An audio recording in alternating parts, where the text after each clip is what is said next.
पिछली जिंदगी में मैं दाशिया के एक अरब गेट कीपर्स को लेकर गॉड्स के खिलाफ मौत तक चलने वाली लड़ाई में उतरा था, लेकिन आखिर में मैं उनकी सिर्फ एक विंग ही काट पाया। दाशिया के गेट कीपर्स की आखिरी उम्मीद होने के बावजूद मैंने अपने इंसानी शरीर से एक गॉड को मार गिराया। लेकिन सबसे निराश करने वाली बात यह थी कि वो गॉड अनगिनत गॉड्स में सबसे कमजोर था। मेरे अंदर गुस्सा और अधूरापन इतना भर चुका था कि अचानक मेरी आंख खुली और मैं अपोकलिप्स के ऑफिशियली लॉन्च होने से ठीक पहले के समय में वापस आ गया। पिछली जिंदगी में अपोकलिप्स गेम के रियलिटी में मर्ज होने की वजह से ही गॉड्स ब्लू स्टार पर हमला कर पाए थे, लेकिन इस बार मुझे अपोकलिप्स की हर जानकारी पहले से थी, इसलिए मैं सबके आगे बढ़कर सारे हिडन ईस्टर एग्स और रिसोर्सेज अपने हाथ में लेने वाला था। इस जिंदगी में मैं किसी भी कीमत पर गॉड्स की पूरी बाजी पलट दूंगा। अपोकलिप्स खुलने में अभी पूरे 6 घंटे बाकी थे। मैंने अपने बैंक कार्ड में बचे आखिरी 30,000 निकालकर एक लॉग इन रिंग खरीद ली। अपोकलिप्स की शुरुआत में हर प्लेयर को एक टैलेंट मिलता है। पिछली जिंदगी में गेम के रियलिटी में मर्ज होने के बाद लगभग सारे top tier powerhouses god rank talent वाले प्लेयर्स थे,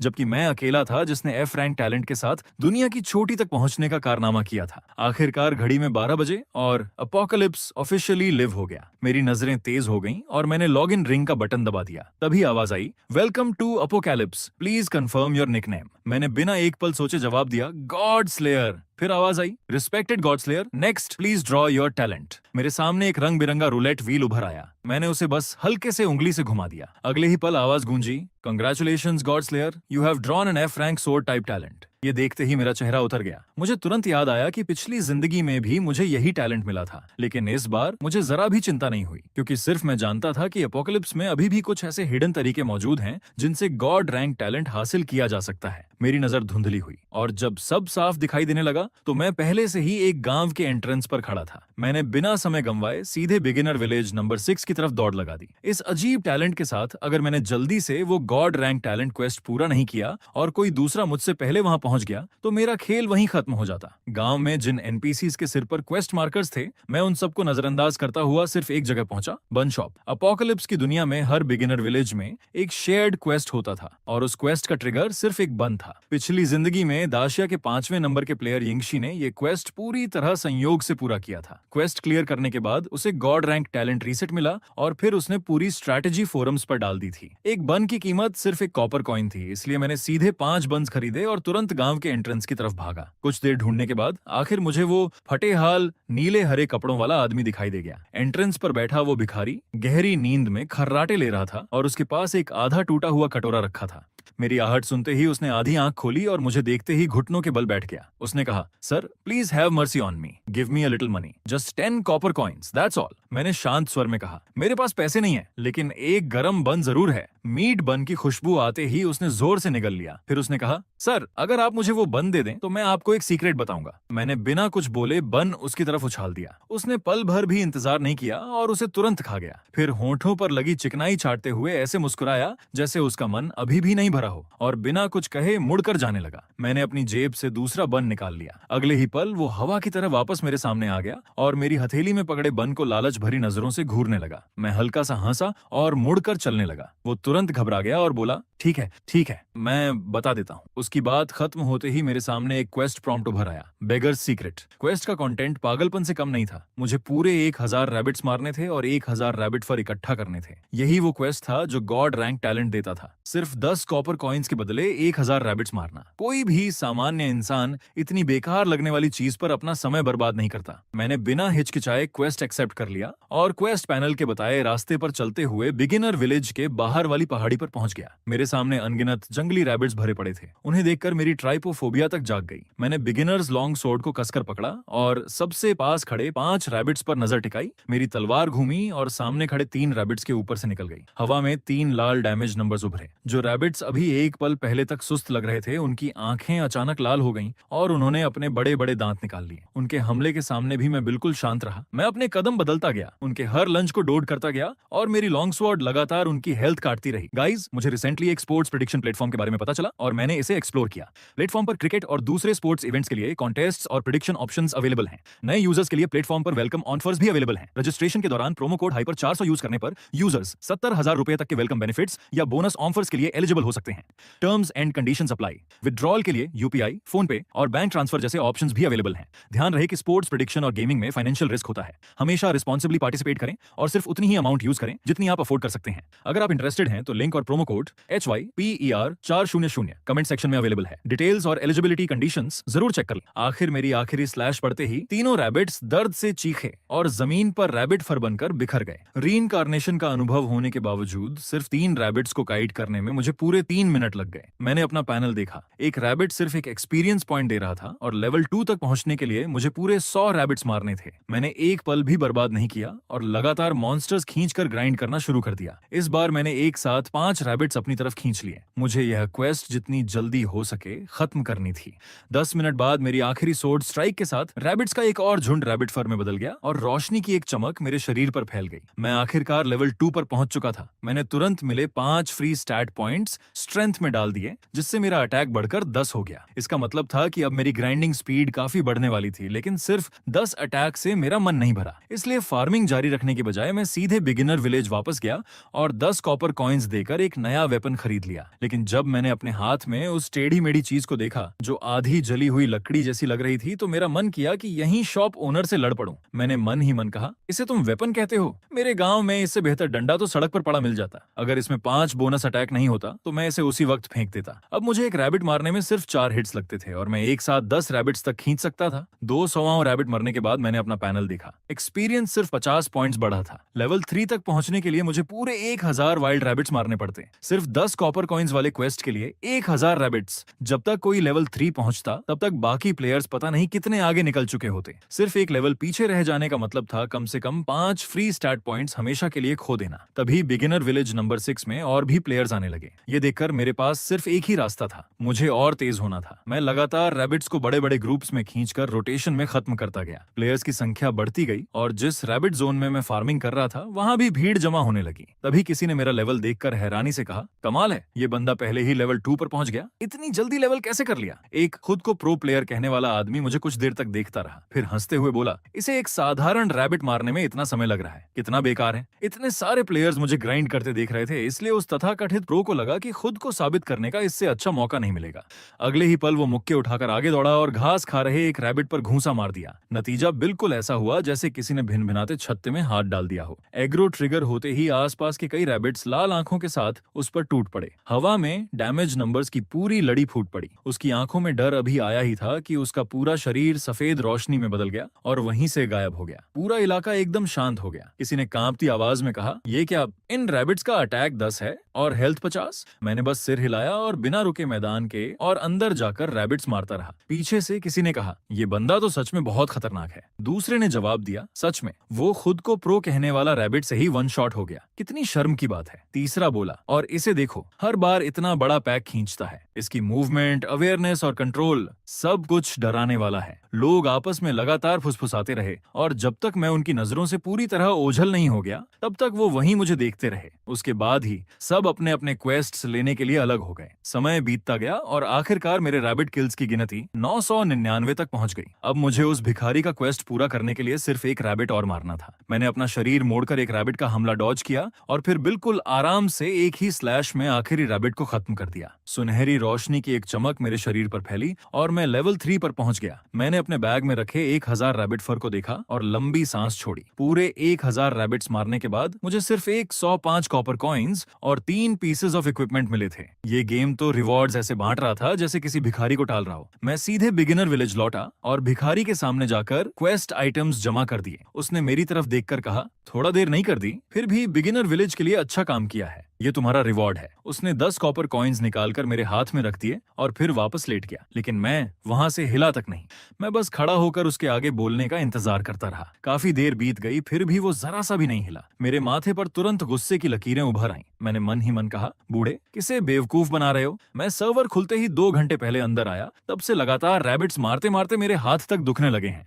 क्या मैंने यह सब सिर्फ तुम्हारे घटिया 10 कॉपर कॉइन्स के लिए किया था? आगे का रिवॉर्ड कहाँ है? उस पल मैं सच में घबरा गया था। ऐसा लग रहा था जैसे आसमान ही टूट पड़ा हो। तभी भिखारी ने जीभ चटकाई और बोला, बच्चे, तुम्हारा गुस्सा बहुत खराब है, तुम्हारे अंदर जरा भी पेशेंस नहीं है। ठीक है, वैसे तुम्हारे जितना धैर्य ज्यादातर लोगों में भी नहीं होता। तुमने इतने सारे रैबिट्स मारे हैं, तो क्या अगला क्वेस्ट एक्सेप्ट करना चाहोगे? अगले ही पल एक चेन क्वेस्ट ट्रिगर हो गया। बेगर्स सीक्रेट 2, 10,000 रैबिट्स मारो और एक येलो टियर एलीट बॉस को खत्म करो। बदले में तुम्हें एक मिस्टीरियस ट्रेजर मिलेगा। मेरी आंखें चमक उठी। मैंने बिना एक पल गंवाए क्वेस्ट एक्सेप्ट कर लिया। तभी भिखारी ने अपने कपड़ों के अंदर से सफेद रोशनी से चमकता हुआ एक स्क्रोल निकाला। उसने कहा, congratulations player god slayer, you have obtained a super god rank talent scroll. Super god rank? मैं पूरी तरह सन्न रह गया। पिछली जिंदगी में तो सबसे ऊंचा टैलेंट सिर्फ गॉड रैंक ही माना जाता था।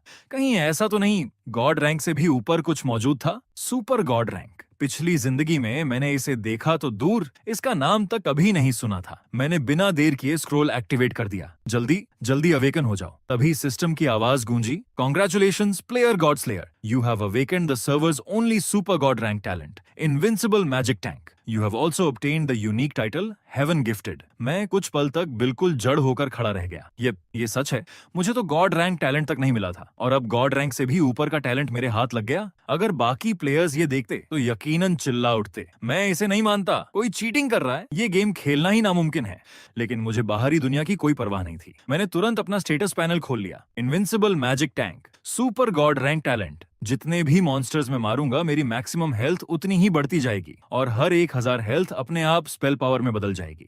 यानी मेरी ग्रोथ की कोई लिमिट ही नहीं थी। इससे भी ज्यादा पागलपन वाली बात यह थी कि हर लेवल अप पर मिलने वाले फ्री एट्रीब्यूट पॉइंट्स अब 2 गुने हो जाएंगे। मैंने तुरंत हिसाब लगाया, अगर मैं 1000 रैबिट्स मारूंगा तो मुझे 1000 हेल्थ और एक स्पेल पावर मिलेगा। आखिर यह किस तरह का मॉन्स्टर टैलेंट था? इसके बाद मैंने बैग में रखा टाइटल खोला और मेरी सांसें तक रुक गईं। हेवन गिफ्टेड का इफेक्ट था, हर लूट की क्वांटिटी 2 गुनी और सीधे 20 फ्री एट्रीब्यूट पॉइंट्स। बाकी प्लेयर्स को हर लेवल पर 5 पॉइंट्स मिलते थे, जबकि मुझे 10 मिलेंगे। ये तो हद से ज्यादा टूटा हुआ टैलेंट था। इस बार सच में मेरी किस्मत खुल चुकी थी। गेम की शुरुआत में ही ऐसा टाइटल मिलना मतलब हर ड्रॉप तुरंत 2 गुना और ऊपर से 20 एक्स्ट्रा स्टैट पॉइंट्स। यानी शुरुआती गेम में मैं सामान्य प्लेयर्स से पूरे 4 लेवल्स आगे था। मैंने बिना सोचे सारे पॉइंट्स स्ट्रेंथ में डाल दिए। अपना पूरी तरह बदला हुआ पैनल देखकर मैं काफी देर तक खुद को शांत नहीं कर पाया। अब अगला काम था एक स्किल हासिल करना। मैं सीधे स्किल ट्रेनिंग हॉल पहुंचा, जहां हर बिगिनर अपनी पहली स्किल सीखता था। जैसे ही मैं अंदर गया मेरी नजर लगभग अंधेरी पड़ गई, क्योंकि मेरे सामने एक चौड़े कंधों वाली भारी भरकम इंस्ट्रक्टर आंटी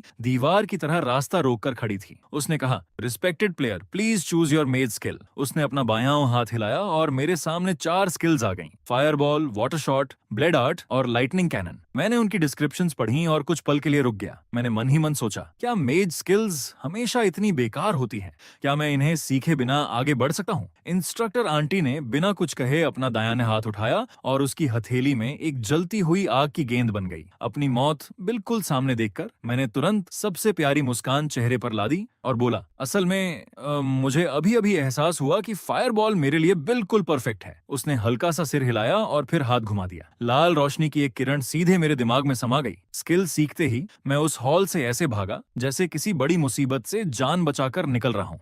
फिर मैं सीधा मॉन्स्टर जोन की तरफ दौड़ पड़ा। मुझे अभी 10,000 रैबिट्स और मारने थे, साथ ही उस येलो टियर बॉस को भी स्पॉन करवाकर खत्म करना था। इस वक्त मेरी एक फायरबॉल बस एक रैबिट की हेल्थ खत्म करने के लिए काफी थी, लेकिन मेरी माना बहुत कम थी और बॉस को बुलाने के लिए भी लगातार रैबिट्स मारने पड़ते। साफ था कि अब आगे सिर्फ एक लंबी और बेहद कठिन एंड्योरेंस बैटल मेरा इंतजार कर रही थी। तभी मेरे सामने एक रैबिट आया जिसके बड़े बड़े दांत बाहर निकले हुए थे और मुंह में घास की जड़ें भरी थीं। मैंने बिल्कुल आराम से अपना हाथ उठाया। मेरे हाथ में पकड़ी टूटी फूटी किसी के काम न आने वाली स्टाफ से एक जलती हुई फायरबॉल निकली और सीधी रैबिट से टकरा गई। लाल डैमेज नंबर उभरा और रैबिट तुरंत रैबिट फर में बदल गया। लेकिन उसके मरते ही आसपास के सारे रैबिट्स एग्रो होकर एक साथ मेरी तरफ टूट पड़े। मैं हल्का सा मुस्कुराया और बाएं हाथ से हवा को पकड़ने जैसा इशारा किया। स्टाफ हाथ में आते ही मैंने उसे पूरी ताकत से सामने वाले रैबिट पर दे मारा। रैबिट तो उड़ गया, लेकिन उसके सिर के ऊपर जो डैमेज नंबर आया वो था 0। मेरा चेहरा तुरंत काला पड़ गया। मेरी स्टाफ हिट तो कम से कम 45 डैमेज करनी चाहिए थी, फिर 0 कैसे आया? क्या अभी भी टैलेंट रीरोल करने में देर नहीं हुई? अचानक मुझे स्वॉर्ड बिल्ड भी काफी अच्छा लगने लगा। तभी सारे एग्रो रैबिट्स अपने बड़े चमकते दांतों के साथ मेरे ऊपर टूट पड़े, जैसे मैं कोई जंगली पौधे की जड़ हूँ जिसे उन्हें खा जाना है। मैंने एक फायरबॉल छोड़ी, 50 स्पेल पावर का डैमेज सीधे रैबिट की हेल्थ खत्म कर गया और वो रैबिट फर में बदल गया, लेकिन मैं सिर्फ बेबस होकर सांस छोड़ पाया। मेरे पास अभी सिर्फ 15 माना थी और हर 30 सेकंड में सिर्फ एक माना रिकवर होती थी। इस स्पीड से मैं आखिर 10,000 रैबिट्स कब खत्म करता? पता नहीं कितना समय बीत गया, लेकिन आखिरकार क्वेस्ट प्रोग्रेस में 10,000 रैबिट किल्स पूरे हो गए। थकान से मेरी आंखों के आगे अंधेरा छाने लगा था, लेकिन जब मैंने अपना पैनल देखा और अपनी जबरदस्त बढ़ी हुई हेल्थ के साथ स्पेल पावर को 51 तक पहुंचते देखा तो मेरे होंठ अपने आप मुस्कुरा उठे। मैं पूरी तरह थक चुका था, इसलिए वहीं जमीन पर लेट गया। रैबिट्स मुझे लगातार काट रहे थे, डैमेज नंबर्स मेरे ऊपर उड़ रहे थे, लेकिन मैंने किसी चीज की परवाह नहीं की। बेगर्स क्वेस्ट की 2 शर्तें थीं। पहली 10,000 रैबिट्स मारना और दूसरी येलो टियर एलीट बॉस को खत्म करना। लेकिन वो एलीट रैबिट बॉस अभी तक आया ही नहीं था, इसलिए मेरे पास सिर्फ एक ही रास्ता था। मैं डैमेज झेलता रहा और माना रिकवर होने का इंतजार करता रहा। आखिरकार जब मैंने 15,000 रैबिट्स मार डाले, तभी मेरे कानों के पास एक तेज चीख गूंजी। रैबिट पैक के पीछे से एक अजीब दानवी हवा उठने लगी। मेरा चेहरा तुरंत बदल गया। आ गया। मैंने आवाज की दिशा में देखा तो वहां एक जंगली बैल जितना बड़ा रैबिट अचानक प्रकट हो चुका था। Yellow tier elite boss berserk rabbit, 1000 health, 500 attack. मैंने मन ही मन कहा, क्या ये गेम प्लेयर्स को इंसान समझता भी है? एक सामान्य लेवल 3 मेज के लिए 20 कॉम्बैट पावर ही बहुत बड़ी बात होती, जबकि मेरी चीटिंग जैसी बिल्ड होने के बावजूद मेरे पास सिर्फ 51 स्पेल पावर थी और सामने खड़ा रैबिट पूरे 500 अटैक के साथ मुझे घूर रहा था। सच में इसका कंप्लेंट करना चाहिए, रैबिट ही हैकिंग कर रहा है। मैं अभी यही सोच ही रहा था कि एलीट रैबिट बॉस बिजली की तरह मेरे सामने आ पहुंचा और सीधे मुझे काटने के लिए झपटा। ठीक उसी पल जब उसके दांत मेरे शरीर तक पहुंचे, मेरी फायरबॉल ऊपर से गिरकर उसके शरीर पर फट गई। हमारी दोनों की हेल्थ बार्स एक साथ नीचे गिरी। एलीट रैबिट कुछ पल के लिए बिल्कुल हैरान रह गया, जैसे पूछ रहा हो, पक्का बॉस मैं हूँ या तुम? मैंने तुरंत हमारी हेल्थ बार्स की तुलना की और उसी पल मेरा आत्मविश्वास लौट आया। मैं पीछे हटने के बजाय और आगे बढ़ गया। हिसाब साफ था, ये बॉस ज्यादा से ज्यादा मेरे 20 हमले झेल सकता था, जबकि मुझे मारने के लिए इसे कम से कम 30 बार काटना पड़ता। तभी अचानक एलीट रैबिट का शरीर धुंधला और अवास्तविक सा हो गया। अगले ही पल वो मेरी पीठ के पीछे पहुंच चुका था और उसके नुकीले दांत कई आफ्टर इमेजेस में बदल गए। एक साथ मेरे सिर के ऊपर 10 अलग अलग डैमेज नंबर्स उभरे, जिनका कुल डैमेज पूरे 5000 था। तभी मुझे याद आया कि यह एलीट रैबिट बॉस की एक्सक्लूसिव स्किल थी। शुक्र था कि मेरी हेल्थ इतनी ज्यादा थी कि मैं ये हमला झेल सकता था। पता नहीं हमारी लड़ाई कितनी देर तक चली, लेकिन आखिरकार मेरे दिमाग में सिस्टम की आवाज गूंजी, congratulations player god slayer, you are the first player on the entire server to kill a yellow tier elite boss. Reward: a full set of matching yellow tier equipment for your class. A server-wide announcement is about to be made. Do you wish to hide your name? मैंने बिना झिझके जवाब दिया, no. जब भविष्य में God's उतरेंगे, तब अगर मुझे उनके खिलाफ सही मायने में पलटवार करना है, तो मुझे ऐसे साथियों की जरूरत होगी जो मेरे साथ कंधे से कंधा मिलाकर लड़ सकें। और गेम की शुरुआत में फर्स्ट किल और हिडन अचीवमेंट्स के पीछे दिखाई देने वाले यूजर नेम्स से बेहतर एडवर्टाइजमेंट कोई नहीं था। अगले ही पल सिस्टम फिर बोला, congratulations player god slayer, you are the first player to trigger a hidden achievement and have received the server's unique reward, a full yellow tier mage set. मेरे बैकपैक में एक साथ 5 pieces of equipment आ गए। पूरे set के stats देखकर मैं खुद को मुस्कुराने से नहीं रोक पाया। आखिरकार मेरी तकलीफों वाले दिन खत्म हो गए थे। तभी मेरे कानों में एक और सिस्टम नोटिफिकेशन गूंजी। मेरे टाइटल का इफेक्ट एक्टिवेट हो गया था और मेरा लूट दोगुना हो चुका था। एक सेट की जगह सीधे 2 सेट मिल गए। मेरा चेहरा खुशी से खिल उठा। शुरुआती गेम में एक येलो टियर सेट बेहिसाब कीमत पर बिक सकता था। मैंने दूसरा येलो टियर मेज सेट ऑक्शन पैनल पर डाल दिया और ऑटोमेटिक सेल के साथ स्टार्टिंग बिड एक गोल्ड कॉइन रख दी, जिसकी कीमत पूरे 1,00,000 डैक्सिया कॉइन्स के बराबर थी। इसके बाद मैं फिर से भिखारी के पास गया और उसके सामने 10,000 रैबिट फर रख दिए। उसने अपने कपड़ों के अंदर से एक काला इक्विपमेंट चेस्ट निकाला और लापरवाही से मेरी तरफ उछाल दिया। सिस्टम की आवाज आई, congratulations player god slayer, you have obtained a random equipment chest, open it to receive a piece of equipment of any rank 8 random. मेरा चेहरा तुरंत बदल गया। मैंने बिना देर किए वो काला चेस्ट खोल दिया। अगले ही पल आवाज गूंजी, congratulations player god slayer, you have obtained the server's first growth type equipment doomsday staff. मैंने तुरंत उसकी इन्फॉर्मेशन पढ़ी। डूम्सडे स्टाफ का पैसिव इफेक्ट था कि हर 10,000 हेल्थ पर मुझे एक माना मिलेगा। ये पढ़ते ही मेरे चेहरे की मुस्कान और चौड़ी हो गई। मैंने तुरंत डूम्सडे स्टाफ इक्विप किया और अपना पैनल फिर से खोला। मेरे सारे स्टैट्स पूरी तरह बदल चुके थे। मेरी पहले की 15 माना सीधे बढ़कर 81 हो गई थी। इसके बाद मैंने ऑक्शन हाउस खोला। मेरा येलो टियर मेज सेट पहले ही लोडेड विद कैश नाम के प्लेयर ने पूरे 35 गोल्ड कॉइन्स में खरीद लिया था। उसी समय उसका मैसेज भी आ गया। उसने लिखा, ब्रदर गॉड स्लेयर, अगर आगे भी कोई अच्छा आइटम मिले तो सबसे पहले मेरे पास आना। मैं मार्केट की सबसे ऊंची कीमत दूंगा। अपने अकाउंट का बैलेंस देखकर मैं कान से कान तक मुस्कुरा उठा। फिर मैं बिना समय गंवाए लेवल 5 के बिविचिंग लोकस्ट ट्रीज वाले स्पॉन एरिया की तरफ निकल पड़ा। बिविचिंग लोकस्ट ट्रीज ऐसे ट्री टाइप मॉन्स्टर्स थे जो पगोडा ट्रीज से म्यूटेट हुए थे। उनके पास कांटों से भरी बेलें थीं जो किसी भी सामान्य पेड़ में नहीं होनी चाहिए थीं, और जैसे ही वो किसी शिकार को जकड़ती उसके शरीर में सीधा पॉइजन भर देती। मैंने डूम्सडे स्टाफ उठाया। येलो टियर वेपन पर हल्की पीली चमक दौड़ी और उसके सिरे पर मौजूद मैजिक ऑर्ब तेज लाल रोशनी से जगमगा उठा। अगले ही पल मेरी मैजिक सीधी सामने वाले बीविचिंग लॉक्सट ट्री से टकराई। वो दर्द से चीख उठा और उसके तने पर एक टेढ़ा मेढ़ा चेहरा उभर आया। चारों तरफ से कांटेदार बेलें मेरी तरफ बढ़ी, लेकिन मैंने सिर्फ एक फायरबॉल छोड़ी और उसकी पूरी हेल्थ बार खाली हो गई। उसी पल सारी बेलें गायब हो गईं। लेवल 5 का हर मॉन्स्टर 5 एक्सपीरियंस देता था, और क्योंकि मैं अपने लेवल से ऊपर के मॉन्स्टर्स मार रहा था, मुझे उसका एक्सपीरियंस 2 गुना मिल रहा था। अपनी 70 से ज्यादा मना देखकर मैं बिना रुके पूरे लोकस्ट ट्री के झुंड के अंदर घुस गया। हर 2 फायरबॉल्स के बाद एक मॉन्स्टर गिर जाता था। जब तक मैंने पूरा जंगल साफ किया, मैं पहले ही लेवल 5 पर पहुंच चुका था। इसके बाद मेरी नजर लेवल 7 मॉन्स्टर्स के एक झुंड पर गई, आइस क्रिस्टल स्पैरोज। मुझे अच्छी तरह याद था कि आइस क्रिस्टल स्पैरोज के बीच hidden boss ice crystal phoenix spawn होने की संभावना बहुत ज्यादा रहती थी, और उसे मारते ही बिगिनर विलेज का इकलौता मेजर एक्सपीरियंस इवेंट शुरू हो जाता था। साथ ही मॉन्स्टर सीज मोड भी एक्टिवेट हो जाता था। अगर मैं आइस क्रिस्टल फिनिक्स को सबसे पहले मार देता तो पूरा डैक्सिया बाकी सभी देशों से बहुत आगे निकल जाता।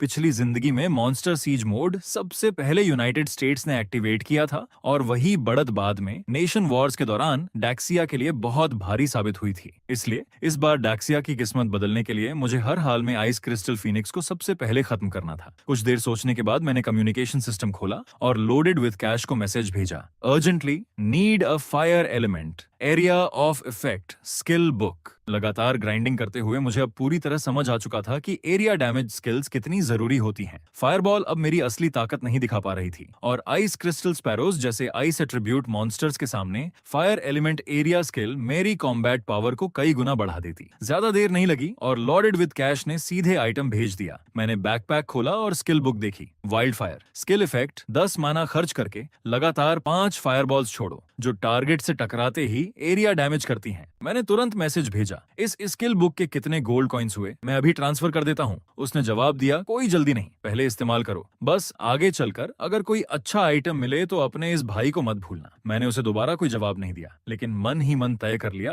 कि भविष्य में मैं लोडेड विद कैश का यह एहसान जरूर चुकाऊंगा। मैंने तुरंत स्किल बुक सीख ली और फायरबॉल की जगह वाइल्ड फायर लगा दी। वाइल्ड फायर के एरिया डैमेज 165.5 स्पेल पावर और लगभग 20,000 हेल्थ के साथ मैं बिना जरा भी हिचकिचाए आइस क्रिस्टल स्पैरोज के इलाके में कदम रख दिया। जैसे ही मैंने उस इलाके में कदम रखा, मेरे सामने कई बर्फीले स्पाइक्स चमकते हुए अचानक प्रकट हो गए। मैंने तुरंत एक तरफ छलांग लगाई और अगले ही पल वो स्पाइक्स पत्थर में धंसती तलवारों की तरह जमीन में जा धंसे। मेरे सिर के ऊपर हथेली जितने छोटे आइस क्रिस्टल स्पैरोज मंडरा रहे थे। उनकी लाल आंखें लगातार मुझ पर टिकी हुई थीं। फिर देखते ही देखते और भी स्पैरोज इकट्ठा होने लगे, मानो उन्हें किसी ने आदेश दिया हो। कुछ ही सेकंड में सैकड़ों, फिर हजारों आइस क्रिस्टल स्पैरोज एक साथ आइस स्पाइक्स छोड़ने लगे। चारों तरफ से बर्फीले नुकीले हमले तलवारों की बारिश की तरह मेरी तरफ टूट पड़े।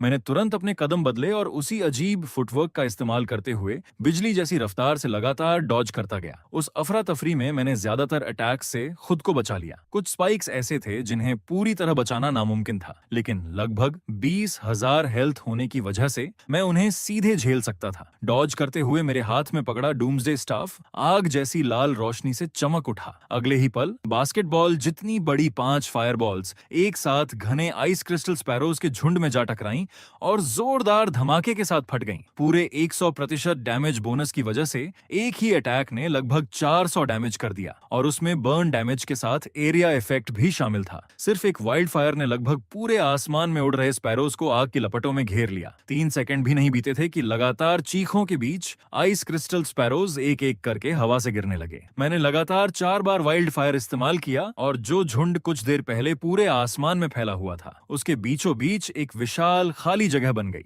मेरा एक्सपीरियंस बार पागलों की तरह ऊपर चढ़ने लगा। मेरे चेहरे पर अपने आप मुस्कान आ गई। आखिरकार मैं वही बैटल मेज बन चुका था जिसकी पिछली जिंदगी में सिर्फ कल्पना किया करता था, और इस बार तो मेरे पास सुपर गॉड रैंक टैलेंट का बोनस भी था। मेरी ग्रोथ इतनी डरावनी होने वाली थी कि हर कोई अपनी आंखों से देख सके। मैं पहले ही भविष्य की तस्वीर देख पा रहा था। जब गॉड्स धरती पर उतरेंगे तब तब मैं सिर्फ एक वाइल्ड फायर छोड़ूंगा और उनके के पूरे आर्मीज आसमान से बारिश की तरह गिरने लगेंगे। ज्यादा समय नहीं लगा और मेरे सामने मौजूद लगभग सारे आइस क्रिस्टल स्पैरोज खत्म हो गए, लेकिन दूर से लगातार नए नए झुंड तेज रफ्तार से मेरी तरफ आते ही जा रहे थे। पूरी सुबह बस कत्लेआम चलता रहा। आसमान में उड़ते स्पैरोज ऐसे मुझ पर टूट रहे थे जैसे पतंगे आग में कूदते हैं। वो एक पल के लिए भी नहीं रुके। दूर दूर से नए झुंड आते रहे और बार बार अपनी जान देकर भी मुझ पर हमला करते रहे, मानो वो किसी बेहद महत्वपूर्ण चीज की रक्षा कर रहे हों। लेकिन उस पूरी सुबह का इनाम भी मुझे भरपूर मिला। मैं लगातार 3 बार लेवल अप हुआ और मिले हुए 30 एट्रीब्यूट पॉइंट्स सीधे स्पेल पावर में डाल दिए। जब मैंने फिर से अपना पैनल खोला तो कुछ पल के लिए मुझे खुद अपनी आंखों पर यकीन नहीं हुआ। मेरी हेल्थ लगभग 1 लाख तक पहुंच चुकी थी, जो ज्यादातर बॉसेस से भी ज्यादा थी, और मेरी स्पेल पावर 300 से ऊपर निकल चुकी थी। वाइल्ड फायर के बोनस के साथ अब एक ही कास्ट लगभग 600 डैमेज कर रही थी। मैं अभी अपने स्टैट्स देख ही रहा था कि अचानक पूरे बिगिनर विलेज नंबर 6 में एक साफ और बेहद तीखी फिनिक्स की चीख गूंज उठी। उस आवाज में असीम गुस्सा भरा हुआ था। गांव के कई प्लेयर्स उस चीख से घबरा गए और उनकी रीढ़ में सिहरन दौड़ गई। लेकिन उसी पल मैंने कुछ और महसूस किया। मेरे आसपास का तापमान अचानक कई डिग्रीज नीचे गिर चुका था। मेरी हर सांस बाहर निकलते ही बर्फ में बदल रही थी। तभी दूर से नीली रोशनी की एक लकीर मेरी तरफ बढ़ी और पलक झपकते ही एक विशाल आइस क्रिस्टल स्पैरो आसमान में मेरे सामने उड़ रहा था। उसका पूरा शरीर नीली चमक से घिरा हुआ था। यही था आइस क्रिस्टल फिनिक्स, पिछली जिंदगी में बिगिनर विलेज का इकलौता डेमीगॉड बीस्ट लेवल बॉस। मेरी नजर में आइस क्रिस्टल फिनिक्स सिर्फ एक बॉस नहीं था। हर रीजन के हर बिगिनर विलेज में एक डेमीगॉड बीस्ट बॉस मौजूद होता था और उसे मारना ही मॉन्स्टर सीज मोड एक्टिवेट करने की एकमात्र शर्त थी। इतना ही नहीं, मॉन्स्टर सीज इवेंट पूरी जिंदगी में सिर्फ एक बार ट्रिगर हो सकता था। पिछली जिंदगी में यूनाइटेड स्टेट्स ने इसे सबसे पहले एक्टिवेट किया था और उसी की वजह से उनका पूरा देश भारी रिवॉर्ड्स पाकर बाकी सभी देशों से बहुत आगे निकल गया था। यह सिर्फ मेरी लड़ाई नहीं थी, ये पूरे डैक्सिया की किस्मत का सवाल था। इसलिए इस बार मैं पूरी तरह गंभीर हो गया। आइस क्रिस्टल फिनिक्स का गुस्सा अपने चरम पर पहुंच चुका था। उसे साफ पता था कि उसके सारे फॉलोअर्स को मारने वाला इंसान मैं ही हूं। उसकी ट्रक जितनी विशाल देह के साथ एक जमा देने वाली ठंडी हवा मेरी तरफ लपकी। मैंने बिना समय गंवाए उसकी आंखों की तरफ लगातार 5 फायरबॉल्स छोड़ दी। वो फायरबॉल्स तोप के गोलों की तरह एक के बाद एक जाकर उसके सिर से टकराईं और 5 लगातार धमाकों के साथ आग का बड़ा विस्फोट हुआ, जिसने आइस क्रिस्टल फिनिक्स को पूरी तरह निगल लिया। सिर्फ उसी एक स्किल ने बर्न डैमेज मिलाकर 1000 से भी ज्यादा डैमेज कर दिया, लेकिन उसकी हेल्थ बार मुश्किल से जरा सी ही घटी। उसी समय उसकी फ्रीजिंग ऑरा मेरे शरीर तक पहुंच चुकी थी। हड्डियां जमा देने वाली ठंड मेरे अंदर उतर गई और मेरी हर मूवमेंट धीमी पड़ गई। यहां तक कि मेरी कास्टिंग स्पीड भी कम हो गई। कम से कम 50% स्लो इफेक्ट तो था ही। तभी आइस क्रिस्टल फिनिक्स का हमला मेरे चेहरे तक पहुंचने वाला था कि मैंने एक बार फिर वही अजीब फुटवर्क इस्तेमाल किया।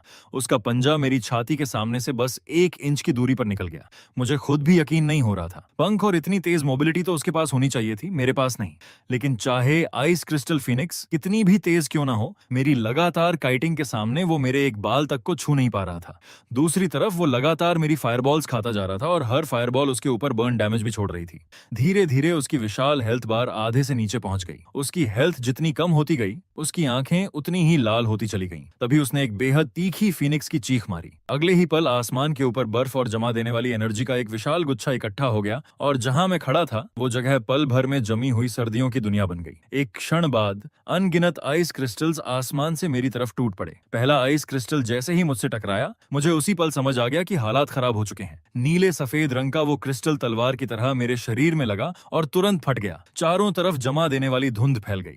अगले ही पल अनगिनत आइस क्रिस्टल्स लगातार मुझ पर बरसने लगे। सिर्फ कुछ ही सेकंड में मेरी हेल्थ तेजी से गिरने लगी और जैसे जैसे और क्रिस्टल्स फटते गए, पूरे इलाके में ठंड इतनी बढ़ गई कि मेरे सामने उड़ती हुई बर्फ की धारें तक दिखाई देना बंद हो गईं। मैंने बिना देर किए फिर से वाइल्ड फायर कास्ट किया। 5 फायरबॉल्स वहीं फट पड़ी और उनकी आग ने एक ही पल में मेरे सामने फैली जमा देने वाली धुंध को चीर दिया। लेकिन वो राहत सिर्फ 1 सेकंड तक ही रही। अगले ही पल वाइल्ड फायर भी अनगिनत आइस क्रिस्टल्स के तूफान में दबकर बिखर गई। फिर भी मेरे लिए वही एक पल काफी था।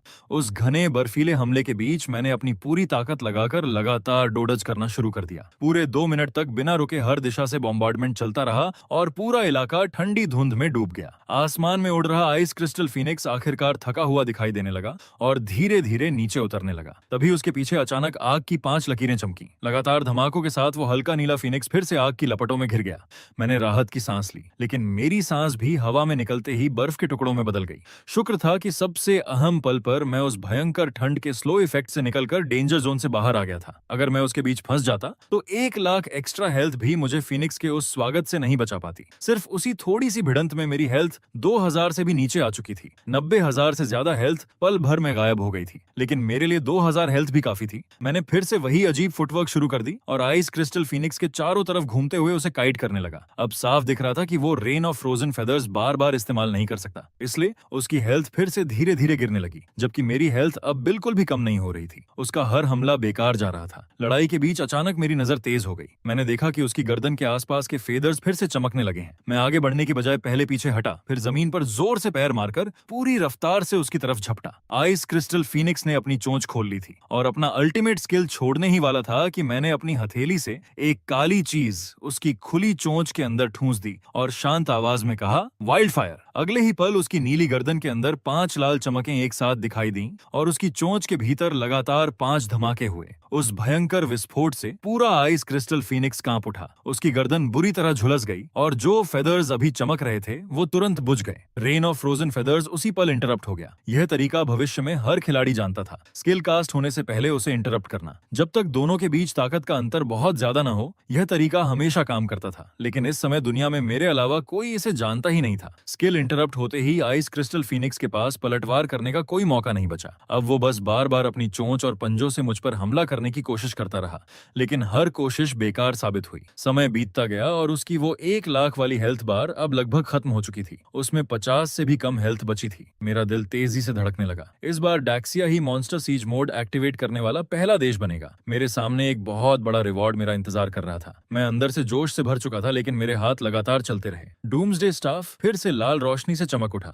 बस एक और वाइल्ड फायर और आइस क्रिस्टल फीनिक्स डैक्सिया की किस्मत बदलने की सीढ़ी बन जाएगा। लेकिन तभी कुछ ऐसा हुआ जिसकी मैंने कल्पना भी नहीं की थी। अचानक मेरी पीठ के पीछे एक धुंधली परछाई उभरी। एक छोटी ब्लेड सीधी मेरी छाती की तरफ बढ़ी और उसी समय एक दूसरी परछाई कम हेल्थ वाले आइस क्रिस्टल फीनिक्स के पीछे पहुंचकर उसकी तरफ भी वैसी ही डैगर ले गई। ठीक उसी पल सिस्टम की आवाज मेरे कानों में गूंजी, you are under attack, you have entered a stiffened state. यह थीफ स्किल बैक स्टैब था। इससे लगते ही सामने वाला 1 सेकंड के लिए स्टिफ हो जाता था और यही किसी थीफ के असैसिनेशन कॉम्बो की सबसे अहम स्किल मानी जाती थी। तभी मेरे पीछे से आवाज आई, thanks, this boss belongs to the thieves guild now. मेरा शरीर एक पल के लिए बिल्कुल जम गया। शॉर्ट ब्लेड सीधी मेरे अंदर धंस गई, लेकिन मेरी हेल्थ बार पहले ही लगभग खाली होने के बावजूद उस वार से मेरी हेल्थ में मुश्किल से कोई फर्क पड़ा। सामने वाले की घमंडी हंसी उसी पल रुक गई, जैसे किसी ने उसका गला दबा दिया हो। मेरे होंठों पर हल्की ठंडी मुस्कान आ गई। हैरान हो? अभी तो असली हैरानी बाकी है। स्टिफनेस खत्म होते ही मेरे हाथ का स्टाफ फिर से चमका। छिपा हुआ थीफ भागने ही वाला था कि उसके सिर के ऊपर चमकता हुआ 3 अंकों का डैमेज नंबर उभरा और उसकी पूरी हेल्थ एक ही पल में खत्म हो गई। उसी समय आइस क्रिस्टल फीनिक्स के सामने 3 और थीव्स आ चुके थे। उन्होंने अपनी डैगर से बॉस की बची हुई आखिरी हेल्थ खत्म करने की कोशिश की। वो मेरे इतने लंबे समय की मेहनत से कमजोर किए गए बॉस का फर्स्ट किल छीनना चाहते थे, लेकिन उन्हें देखकर मैंने किल कॉन्टेस्ट करने की कोशिश ही नहीं की। मैं तुरंत मुड़ा, अपनी पीठ फीनिक्स की तरफ की और पूरी ताकत से भागने लगा। पीछे से कोई चिल्लाया, क्या ये मैज है? दूसरा बोला, कौन सा मैज इतनी मोटी हेल्थ रखता है? तीसरा हैरानी से बोला, लेवल 6 थीफ ने इसे स्टैब किया और इसकी हेल्थ हिली तक नहीं। फिर भी जब उन्होंने मुझे पूरी रफ्तार से भागते देखा तो थीव्स गिल्ड के लोग राहत की सांस लेने लगे। उन्हें समझ नहीं आया कि मैं क्यों भाग रहा हूं, लेकिन उन्हें लगा कि अब बॉस का फर्स्ट किल आराम से उनके हाथ लग जाएगा। लेकिन अगले ही पल उन्हें मेरी भागने की असली वजह समझ आ गई। चारों थीव्स ने एक साथ अपनी डैगर से आइस क्रिस्टल फीनिक्स की बची हुई आखिरी हेल्थ खत्म कर दी। अगले ही पल उन्हें एहसास हुआ कि उनके शरीर बिल्कुल हिल नहीं रहे थे। उनके सामने आइस क्रिस्टल फीनिक्स, जो मर जाना चाहिए था, अचानक बर्फीली नीली धुंध में बदल गया। नीले रंग की ठंडी फ्रॉस्ट हर दिशा में फैल गई और जिसे भी छुआ वो वहीं जम गया। यहाँ तक कि आसपास की हिलती हुई घास भी बिल्कुल स्थिर हो गई। तभी जहाँ आइस क्रिस्टल फीनिक्स मरा था, वहीं से एक और तेज फीनिक्स क्राई गूंजी और नीली शॉक वेव चारों तरफ फट पड़ी। जिसकी भी उस वेव ने छुआ वो बर्फ के टुकड़ों में बदलकर चकनाचूर हो गया। सबसे पहले थीव्स गिल्ड के वही 4 थीव्स उसकी चपेट में आए। वो बेबस होकर देखते रहे कि उनके शरीर बर्फ की धूल में टूटते जा रहे हैं, लाल डैमेज नंबर्स उनके सिर के ऊपर उभर रहे हैं और अगले ही पल वो सीधे रिस्पॉन्स स्प्रिंग भेज दिए गए। जहां तक मेरी बात थी, मैं आखिरी पल में उस स्किल के डैमेज रेडियस से बाहर निकल चुका था। पूरे 10 गुना अटैक पावर, यानी सीधे 7000 डैमेज। अगर मैं जरा जरा भी देर से भागता तो अभी मैं भी रिस्पॉन्स स्प्रिंग पर बैठा चाय पी रहा होता। मैंने मुड़कर जंगल में छिपे थीव्स गिल्ड के बाकी प्लेयर्स की तरफ ठंडी नजरों से देखा। पिछली जिंदगी में भी थीव्स गिल्ड बदनाम था। वो ऐसे प्लेयर्स का झुंड था जो कभी कोई सीधा काम नहीं करता था।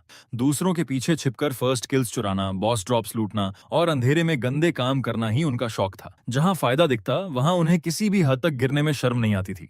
लेकिन इस बार उनकी किस्मत खराब थी। उन्होंने गलत इंसान को निशाना बना लिया था। मेरे हाथ का डूम्सडे स्टाफ फिर से चमका और मैंने सीधे उनके ऊपर वाइल्ड फायर छोड़ दिया। वो अभी भी आइस क्रिस्टल फीनिक्स की आखिरी स्किल के सदमे से बाहर नहीं निकले थे कि 5 बास्केटबॉल जितनी बड़ी फायरबॉल्स उनके ऊपर आ गिरी। उन्हें संभलने का मौका तक नहीं मिला और अगले ही पल वो सब रोशनी की चमक बनकर गायब हो गए। सच कहूं तो उस वक्त मैं उन्हें सिर्फ स्टाफ से मारकर भी खत्म कर सकता था, लेकिन इस समय मेरे लिए सबसे जरूरी चीज अब भी आइस क्रिस्टल फीनिक्स ही था। जो अभी ट्रिगर हुआ था वो आइस क्रिस्टल फीनिक्स की स्किल निर्वाणा रीबर्थ थी, लेकिन वो सच में दोबारा जिंदा होगा या नहीं यह पूरी तरह मुझ पर निर्भर था। मैं बिना एक पल गंवाए सामने चमकती नीली बर्फ की उस गांठ की तरफ दौड़ पड़ा। वो लगातार मरोड़ खा रही थी और उसे देखकर साफ लग रहा था कि आइस क्रिस्टल फीनिक्स कुछ ही देर में रिवाइव हो जाएगा। मैंने जरा भी नहीं सोचा, मैंने तुरंत वाइल्ड फायर कास्ट कर दिया। 5 फायरबॉल्स के विस्फोट के साथ मुझे धुंधली सी उसकी आखिरी दर्द भरी चीख सुनाई दी। जो आइस क्रिस्टल फीनिक्स अभी पूरी तरह रिवाइव भी नहीं हुआ था वो इस बार हमेशा के लिए खत्म हो गया। अगले ही पल चमकते हुए आइटम्स का बड़ा ढेर चारों तरफ बिखर गया। तभी सिस्टम की आवाज आई, congratulations player god slayer, you have obtained the unique title hunter. उसके तुरंत बाद दूसरी वार्निंग गूंजी, warning, beginner village number 6 is about to face a monster tide. Successfully defending it will grant enormous loot and experience. All players prepare for battle. अगले ही पल पूरे server में अनाउंसमेंट्स की बाढ़ आ गई और एक बार फिर पूरा गेम हिल गया। हर तरफ लोग चिल्ला रहे थे, उसने ये कैसे कर दिया? कोई बोला, मैं जान लगाकर लड़ रहा हूँ और अभी मुश्किल से लेवल 7 पहुंचा हूँ, जबकि उसने अकेले लेवल 10 बॉस मार दिया। दूसरा चिल्लाया, ये चीटिंग है। तीसरा बोला, पक्का चीटिंग है, रिपोर्ट करो, सब मिलकर रिपोर्ट करो। लेकिन सच तो यह था कि सिर्फ बिगिनर विलेज नंबर 6 ही नहीं, पूरा डाक्सिया सर्वर बल्कि पूरा गेम सर्वर ही हैरानी में डूब चुका था। हिडन स्टोरी इवेंट और इतने बड़े रिवॉर्ड्स किसी का भी दिमाग घुमा देने के लिए काफी थे, लेकिन मुझे इन सब से कोई मतलब नहीं था। मैं तो बस अकेला खड़ा बेवकूफों की तरह मुस्कुरा रहा था। सिस्टम रिवॉर्ड्स के अलावा आइस क्रिस्टल फिनिक्स ने भी बेहिसाब लूट गिराया था। मैंने बैकपैक खोला और देखा कि मेरे टाइटल की वजह से हर ड्रॉप दोगुना हो चुका था। तभी मेरी नजर एक स्किल बुक पर जाकर टिक गई। SS rank ice skill, rain of frozen feathers. Skill damage 200% बढ़ाता है, अनगिनत आइस क्रिस्टल एरोज तुरंत छोड़ता है, पूरे ग्रुप पर 50% स्लो इफेक्ट लगाता है, एरोज टकराते ही एक्सप्लोजन करते हैं और साथ ही फ्रीज होने की भी संभावना रहती है। मैं सच में जैकपॉट मार चुका था। आखिर डेमीगॉड बीस्ट का लूट था। मैंने बाकी रिवॉर्ड्स भी जल्दी जल्दी देखने शुरू किए। सिस्टम रिवॉर्ड में एक चीज ऐसी थी जिसे मैं बिल्कुल नहीं भूल सकता था, स्किल क्रिस्टल। स्किल क्रिस्टल रहस्यमयी शक्ति से भरा क्रिस्टल था। जो भी इसे इस्तेमाल करता उसे एक एक्स्ट्रा स्किल स्लॉट मिल जाता। अपोकलिप्स में हर 5 लेवल्स पर सिर्फ एक नया स्किल स्लॉट मिलता था, लेकिन यह क्रिस्टल मुझे बाकी सभी प्लेयर्स से एक स्किल ज्यादा सीखने देता। पिछली जिंदगी में भी लेट गेम तक मैंने बहुत कम लोगों के पास इसे देखा था। इसकी कीमत लगाना नामुमकिन था। फिर मेरी नजर दूसरे रिवॉर्ड पर गई, हंटर टाइटल। इसका इफेक्ट था टारगेट की हेल्थ 10% से नीचे आते ही एग्जीक्यूशन इफेक्ट ट्रिगर हो जाएगा। अगर स्किल क्रिस्टल ने मुझे चौंकाया था तो हंटर टाइटल ने उससे 10 गुना ज्यादा चौंका दिया। इसका मतलब अगर आइस क्रिस्टल फिनिक्स के पास 1 लाख हेल्थ हो और उसकी हेल्थ 10,000 से नीचे आए तो वो उसी पल मर जाएगा। उसे निर्वाणा रीबर्थ इस्तेमाल करने का मौका भी नहीं मिलेगा। मैंने बिना देर किए कम्युनिकेशन पैनल खोला और 2 वॉर गॉड सेट्स, ढेर सारे रैंडम वेपन्स और इक्विपमेंट, साथ ही SS rank rain of frozen feathers skill book सीधे लोडेड विद कैश को भेज दी। मैंने कोई कीमत भी तय नहीं की। मुझे पूरा भरोसा था कि वो इसकी सही डील कर लेगा। गेम के इस स्टेज पर एसएस रैंक स्किल बुक पूरे डाक्सिया सर्वर में भूचाल ला सकती थी, लेकिन इसकी 50 माना की रिक्वायरमेंट की वजह से शायद अभी मेरे अलावा कोई इसे इस्तेमाल भी नहीं कर सकता था। उसके बाद मैंने तुरंत स्किल क्रिस्टल इस्तेमाल किया। वो रोशनी बनकर मेरे शरीर में समा गया और फिर मैंने रेन ऑफ फ्रोजन फेदर्स सीख ली। वाइल्ड फायर के बगल में मेरे एक्स्ट्रा स्किल स्लॉट में एक नई नीली आइकन चमक उठी, वही थी रेन ऑफ फ्रोजन फेदर्स। फिर मैंने अपना टाइटल इक्विप किया। हिडन इफेक्ट बंद रखते हुए भी मेरे सिर के ऊपर 2 सुनहरे टाइटल्स तैरने लगे। उनकी चमक इतनी तेज थी कि दूर से ही नजर आ जाए। मैंने तुरंत उसका विजुअल इफेक्ट हाइड कर दिया। वो मेरी लो की पर्सनैलिटी से मेल नहीं खाता था। और सबसे जरूरी बात, टाइगर को हराने के लिए पहले पिग बनने की स्ट्रेटेजी खराब नहीं करनी थी। अब असली तैयारी शुरू होने वाली थी, मॉन्स्टर सीज। अगर हम विलेज बचा लेते तो मिलने वाला लूट और एक्सपीरियंस पूरे डाक्सिया के हर प्लेयर को ऐसी बढ़त देता जिसकी कोई तुलना नहीं थी। तभी मेरे मैसेजेस फटने लगे। लोडेड विद कैश के टेक्स्ट तो सर्वर अनाउंसमेंट्स से भी तेज आने लगे। हर सेकंड 10 मैसेजेस। ये उसकी स्पीड नहीं थी बल्कि कॉन्टैक्ट सिस्टम की लिमिट थी। जब उसे मेरे भेजे हुए आइटम्स मिले तब पहले तो उसे समझ ही नहीं आया कि मामला कितना बड़ा है। ट्रेड विंडो खोलते वक्त वो मुस्कुरा रहा था, लेकिन अंदर का सामान देखते ही वहीं जम गया।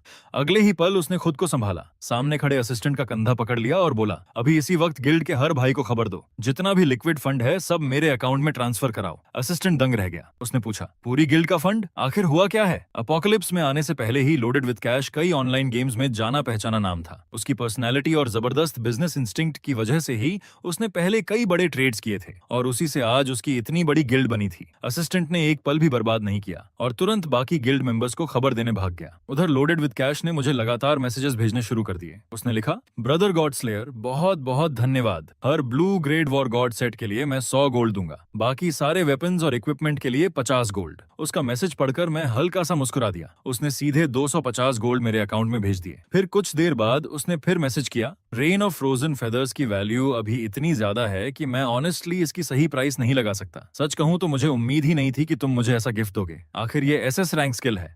मैं बिगिनर विलेज नंबर 6 की तरफ वापस भागते हुए बस इतना लिख पाया, लक, बस लक। आखिर मॉन्स्टर सीज शुरू होने वाला था। मेरा जवाब पढ़कर वो खुद भी हंस पड़ा। उसने लिखा, अगर इसे लक कहते हो तो तुम्हारा टैलेंट जरूर लक गॉडेस की ब्लेसिंग होगा। एसएस रैंक स्किल की कीमत बहुत बड़ी है। फिलहाल मैं इसकी प्राइस 300 गोल्ड रखता हूँ। अगर बाद में मार्केट में इसकी वैल्यू इससे ज्यादा निकली तो बाकी भी दे दूंगा। कैसा रहेगा? एक एसएस रैंक स्किल के 300 गोल्ड यानी पूरे 30 मिलियन डैक्सिया कॉइंस। मैंने कुछ पल सोचा और हामी भर दी। फिर मैंने उसे एक और आइटम भेज दिया। पहले मुझे लगा था कि शायद वो इसे खरीद ही नहीं पाएगा, लेकिन अब लग रहा था कि मैंने उसे बहुत कम आंका था। अजीब बात थी, पिछली जिंदगी में मैंने उसके बारे में कभी सुना ही क्यों नहीं। उधर लोडेड विद कैश अभी भी मेरे जवाब का इंतजार कर रहा था कि तभी 2 ट्रेड नोटिफिकेशंस उसके सामने आ गईं।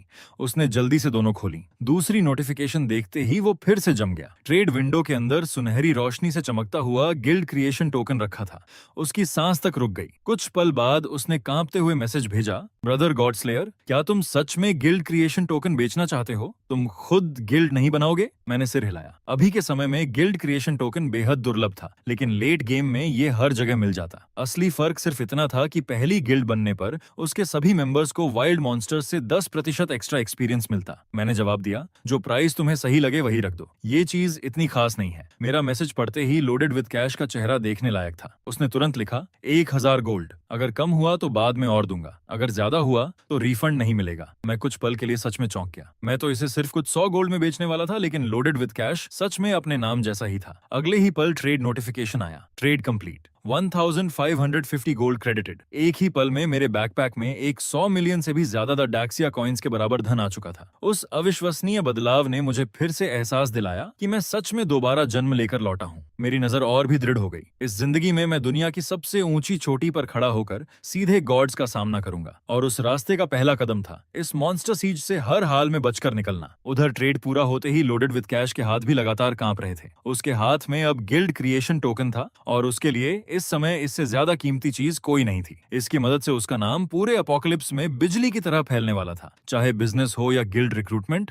दोनों में उसे जबरदस्त बढ़त मिलने वाली थी। उसने बिना एक पल गनवाए गिल्ड क्रिएशन टोकन इस्तेमाल कर दिया। अगले ही पल पूरे सर्वर में अनाउंसमेंट गूंज उठा, Daxia server player loaded with cash has become the first to establish a guild, treasure pavilion. Members of this guild gain an additional 10% wild monster experience drop. उसके तुरंत बाद दूसरी आवाजें आई, congratulations player loaded with cash, you have obtained the unique title Supreme Overlord। लेकिन पूरे server के players अभी इस खबर से बाहर भी नहीं निकले थे कि एक और अनाउंसमेंट गूंज उठा, beginner village number 6 has triggered a hidden storyline, Monster Siege। The mission to defend the beginner village is now active. All players in beginner village number 6, prepare yourselves to face the monster's assault. Completing the mission will reward enormous experience and loot। एक ही पल में loaded with cash की guild और beginner village number 6 का monster seize पूरे server की सबसे बड़ी चर्चा बन गए। हर तरफ बस 2 ही नाम सुनाई दे रहे थे। अनाउंसमेंट देखते ही मैंने अपनी रफ्तार और बढ़ा दी और सीधे विलेज पहुंच गया। लेकिन वहां पहुंचते ही मैं भी एक पल के लिए रुक गया। बिगिनर विलेज नंबर 6 अब पहले जैसा बिल्कुल नहीं था। पूरे विलेज के चारों तरफ 3 विशाल दीवारें खड़ी हो चुकी थीं, एक दूसरी से ऊंची, मानो पूरे गांव को लोहे की तरह घेरकर उसकी रक्षा कर रही हों। उन दीवारों पर प्लेयर्स की भीड़ जमा थी। हर किसी के चेहरे पर घबराहट भी थी और उत्साह भी। आखिर मॉन्स्टर सीज पूरा करने पर मिलने वाले रिवॉर्ड्स ने सबके दिलों में उम्मीद जगा दी थी। तभी अचानक जमीन बुरी तरह कांपने लगी। दूर से काले समंदर जैसी एक मॉन्स्टर टाइड गांव की तरफ उमड़ती दिखाई दी। सामने अनगिनत मॉन्स्टर्स का वो दृश्य देखकर लगभग हर प्लेयर का चेहरा सफेद पड़ गया। कई लोगों के पैर अपने आप कांपने लगे। उसी पल सबको पहली बार एहसास हुआ कि मॉन्स्टर सीज सिर्फ सुनने में आसान लगता था, असली नजारा तो उनकी कल्पना से कहीं ज्यादा डरावना था। चारों तरफ जितने भी वाइल्ड मॉन्स्टर्स थे सब एक साथ उमड़ पड़े थे। इतनी भीड़ थी कि उसका अंत दिखाई ही नहीं दे रहा था। लेकिन मेरी नजर उस मॉन्स्टर टाइड पर नहीं बल्कि उसके पीछे खड़ी एक विशाल परछाई पर टिक गई। वो इतना ऊंचा था कि उसका सिर बादलों में छिपा हुआ था। हर कदम पर पूरी जमीन हिल रही थी। तभी सबको समझ आया कि अभी तक जो भूकंप जैसा महसूस हो रहा था वो मॉन्स्टर टाइड की वजह से नहीं बल्कि सिर्फ उसी अज्ञात दैत्य के कदमों की वजह से था। उसकी सिर्फ कल्पना भर से किसी की भी रूह कांप जाए। आखिरकार मॉन्स्टर्स पहली दीवार तक पहुंच गए और अब सब उन्हें साफ देख सकते थे। हर मॉन्स्टर की आंखें खून जैसी लाल चमक रही थीं। मॉन्स्टर सीज अब सच में शुरू हो चुका था। तभी एक तेज आवाज गूंजी, होली हॉल के भाइयों, ईस्ट साइड हम संभालेंगे। जब तक मैं यहाँ हूँ कोई इस तरफ से अंदर नहीं आएगा। वॉरियर्स और नाइट्स सबसे आगे जाओ और पहली वेव रोक लो। मेजेस 2 टीम्स में बांट जाओ और कूल डाउन स्टैगर करो ताकि लगातार फायर पावर बनी रहे। सपोर्ट्स और हीलर्स सिर्फ फ्रंट लाइन की हेल्थ पर नजर रखो। ये आवाज थी लिंगयुन की। उसकी कमांड ऐसी थी कि कुछ ही सेकंड में पूरी स्ट्रेटेजी तैयार हो गई। उसने फिर कहा, सोर्ड्समैन और असैसिन्स मेरे साथ आओ। जहां भी लाइन टूटेगी हम उसे भरेंगे। उसके माथे पर झूलते सफेद बाल, हाथ में पकड़ी बैंगनी हरी तलवार और उसके शरीर पर लहराता हरा रोब उसे किसी साधारण प्लेयर से बिल्कुल अलग बना रहे थे। जैसे ही उसने कदम बढ़ाया ऐसा लगा मानो हवा में तलवार की आवाज गूंज उठी हो। अगले ही पल उसकी तलवार चमकी और होली हॉल के सारे मेंबर्स उसके पीछे पहली दीवार पार करके सीधे मॉन्स्टर टाइड से भिड़ गए। होली हॉल में 100 से भी कम लोग थे, लेकिन लिंगयुन की कमांड के नीचे उन्होंने सचमुच मॉन्स्टर्स की पहली टक्कर रोक दी। यह देखकर बाकी प्लेयर्स का भी हौसला बढ़ गया। सब एक एक करके होली हॉल के साथ लड़ाई में कूद पड़े। कुछ ही देर में पूरा बैटलफील्ड तरह तरह की स्किल्स की रोशनी से भर गया। मैं भी यह देखकर थोड़ा हैरान था। पिछली जिंदगी का मशहूर लिंगयुन सोर्ड इमॉर्टल, होली हॉल का सबसे ताकतवर एक्सपर्ट इसी बिगिनर विलेज नंबर 6 में था। वो आदमी सच में मॉन्स्टर था। उसके पास god rank talent, sword heart clarity था और होली हॉल में भी एलीट प्लेयर्स की कोई कमी नहीं थी। मैं भी चुपचाप भीड़ में मिल गया और बीच बीच में सिर्फ बेसिक अटैक्स से मॉन्स्टर्स मारता रहा। अपनी स्किल्स मैंने जानबूझकर बचाकर रखी। मुझे पता था कि असली लड़ाई अगली वेव में होगी। तभी सिस्टम अनाउंसमेंट आया, the monster siege ranking for beginner village number 6 is now open. The top 100 players will receive a large amount of loot and experience rewards. अगले ही पल सबके सामने रैंकिंग बोर्ड खुल गया। लिंगयुन पहले नंबर पर था जबकि मेरा नाम टॉप 100 में भी नहीं था। जैसे ही सबको पता चला कि रैंकिंग पर भी रिवॉर्ड्स मिलेंगे, प्लेयर्स पहले से भी ज्यादा जोश में लड़ने लगे। अपोकैलिप्स में मरने का मतलब हमेशा के लिए मरना नहीं था, लेकिन हर मौत के साथ एक लेवल जरूर कम हो जाता था। समय बीतता गया। एवरेज प्लेयर्स 2-2 लेवल्स खो चुके थे और आखिरकार पहली मॉन्स्टर वेव पूरी तरह खत्म हो गई। पूरा बिगिनर विलेज नंबर 6 खुशी से चिल्ला उठा। लिंगयुन धीरे से दीवार का सहारा लेकर खड़ा हो गया। चारों तरफ की खुशियां सुनकर उसके चेहरे पर भी हल्की मुस्कान आ गई। उसकी माना लगभग खत्म हो चुकी थी, लेकिन अगर वो लोग सिर्फ एक और वेव रोक लेते तो मिलने वाला रिवॉर्ड उनकी सारी मेहनत वसूल कर देता। लेकिन किसी ने भी ये उम्मीद नहीं की थी कि पहली वेव खत्म होते ही दूसरी वेव तुरंत शुरू हो जाएगी। एक ही पल में सबके चेहरे से खुशी गायब हो गई। इस बार सामने ज्यादातर लेवल 8 मॉन्स्टर्स थे। उनके बीच काफी लेवल 9s भी थे और कुछ सबसे ताकतवर लेवल 10 वाइल्ड मॉन्स्टर्स भी दिखाई दे रहे थे। पहली वेव में 2 लेवल्स खो देने के बाद बिगिनर विलेज नंबर 6 के ज्यादातर प्लेयर्स अब सिर्फ लेवल 6 पर रह गए थे। उनके लिए यह दूसरी वेव लगभग मौत का फरमान थी। सबसे डरावनी बात यह थी कि पीछे खड़ा आसमान छूने वाला वो विशाल मॉन्स्टर अभी तक हिला भी नहीं था। पहली वेव की सारी खुशी और उत्साह पल भर में गायब हो गए। अब हर तरफ सिर्फ डर था। कई प्लेयर्स ने तो मान लिया कि यह मिशन पूरा होना नामुमकिन है। कुछ लोग तो लॉग ऑफ करके आराम करने के बारे में भी सोचने लगे। लगातार लड़ाई ने सबको बुरी तरह थका दिया था। तभी कान फाड़ देने वाली दहाड़ के साथ दूसरी मॉन्स्टर वेव पहली दीवार से टकरा गई। लड़ाई शुरू होते ही पूरी तरह एकतरफा हो गई। कई मेजेस अपनी स्किल्स कास्ट भी नहीं कर पाए थे कि उन्होंने सामने खड़े वॉरियर्स और नाइट्स को मॉन्स्टर्स के हाथों चीरते हुए देखा।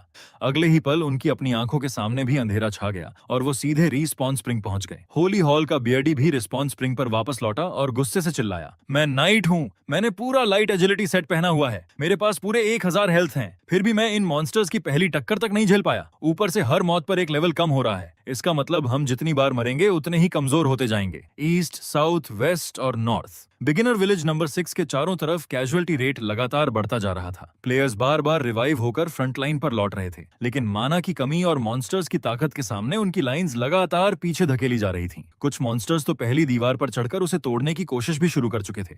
दूसरी तरफ हालात इसलिए और भी खराब हो गए थे क्योंकि थीव्स इस गिल्ड ने हमेशा की तरह फिर खुद को समेट लिया था और लगातार पीछे हटता जा रहा था। नतीजा यह हुआ कि सामने मरने के लिए सिर्फ अनफाइलिएटेड प्लेयर्स ही बचे। प्लेयर्स एक एक करके गिरते गए और नॉर्थ की डिफेंस लाइन धीरे धीरे टूटने की कगार पर पहुंच गई। उधर वेस्ट साइड पर मोलान पेविलियन की महिला लेजेंड और बाकी सोलो प्लेयर्स भी लगातार मारे जा रहे थे। यहाँ तक कि उनकी गिल्ड लीडर मोलान भी 2 बार मर चुकी थी। अब वो सिर्फ लेवल 5 पर रह गई थी। उसके चेहरे पर कड़वी मुस्कान थी, सुंदर चेहरा पूरी तरह पीला पड़ चुका था और ठंडा पसीना लगातार बह रहा था। वो अपनी पूरी ताकत से सामने मौजूद लेवल 8 गेल वुल्व्स के घेरे से बचने की कोशिश कर रही थी। मुलान बाहर से भले ही प्यारी लगती थी, लेकिन अंदर से वो पूरी तरह निडर टॉमबॉय थी। उसका टैलेंट भी एस रैंक रेड टैलेंट बजर्कर था, लेकिन लेवल 5 का बजर्कर लेवल 8 गेल वुल्व्स की स्पीड, पेयर और लेवल एडवांटेज के सामने टिक ही नहीं सकता था। उसकी हेल्थ बार लगभग खत्म हो चुकी थी। सामने खुले हुए भेड़ियों के जबड़े देखकर उसने निराश होकर अपनी आंखें बंद कर लीं। लेकिन अगले ही पल उसे अपने शरीर के फटने की जगह लगातार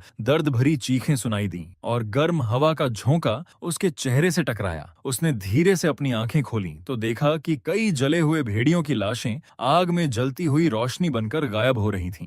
तभी उसे एहसास हुआ कि किसी ने उसकी जान बचा ली थी और जिसने उसे बचाया था वो मैं था। मैंने वाइल्ड फायर के डैमेज को देखा और संतोष से सिर हिलाया। हंटर टाइटल के एग्जीक्यूशन इफेक्ट की वजह से जिन मॉन्स्टर्स की हेल्थ 10% से नीचे आती, मैं उन्हें तुरंत खत्म कर सकता था। अब लेवल 8 और लेवल 9 वाइल्ड मॉन्स्टर्स मेरे लिए कोई मुश्किल नहीं रहे थे। यहाँ तक कि लेवल 10 मॉन्स्टर्स को भी मैं आराम से आजमा सकता था। तभी अचानक किसी की घबराई हुई आवाज सुनाई दी। मैंने बिना सोचे अपना शरीर मोड़ लिया और अगले ही पल एक तेज ब्लेड उसी जगह से निकल गई जहां मैं अभी खड़ा था। सामने था yellow tier level 10 wild monster razor mantis, wild monsters का असैसिन टाइप। अगले ही पल मेरी 5 फायरबॉल्स सीधी रेजर मैंटिस से टकराईं। मुलान की हैरान आंखों के सामने जो रेजर मैंटिस अभी कुछ पल पहले अपनी 2 विशाल साइज घुमा रहा था, उसकी हेल्थ एक ही झटके में 2/3 खत्म हो गई। उसे दोबारा हमला करने का मौका भी नहीं मिला। लगातार बर्न और क्रिटिकल डैमेज मिलाकर 800 से ज्यादा डैमेज फूटा और अगले ही पल एग्जीक्यूशन इफेक्ट एक्टिवेट हो गया। रेजर मैंटिस वहीं का वहीं इंस्टेंट किल हो गया। वो येलो टियर लेवल 10 मॉन्स्टर था और उसे एक मेज ने एक ही बार में खत्म कर दिया था। इतना ही नहीं, वो मेज पहले ही लेवल 8 पहुंच चुका था। मुलान के दिमाग में तुरंत सिर्फ एक नाम आया, क्या ये वही हो सकता है? उसने मेरी तरफ देखकर जोर से पुकारा, गॉड स्लेयर। फिर बोली, अभी जो वार्निंग दी उसके लिए धन्यवाद। लेकिन तब तक मैं उसकी तरफ देख भी नहीं रहा था। मैं पहले ही मॉन्स्टर होर्ड के बीच पहुंच चुका था। मैंने वाइल्ड फायर सीधे मॉन्स्टर्स के सबसे घने हिस्से में छोड़ी और एक्सप्लोजन डैमेज के साथ एग्जीक्यूशन इफेक्ट मिलते ही पूरा झुंड पल भर में मेरा एक्सपीरियंस बन गया।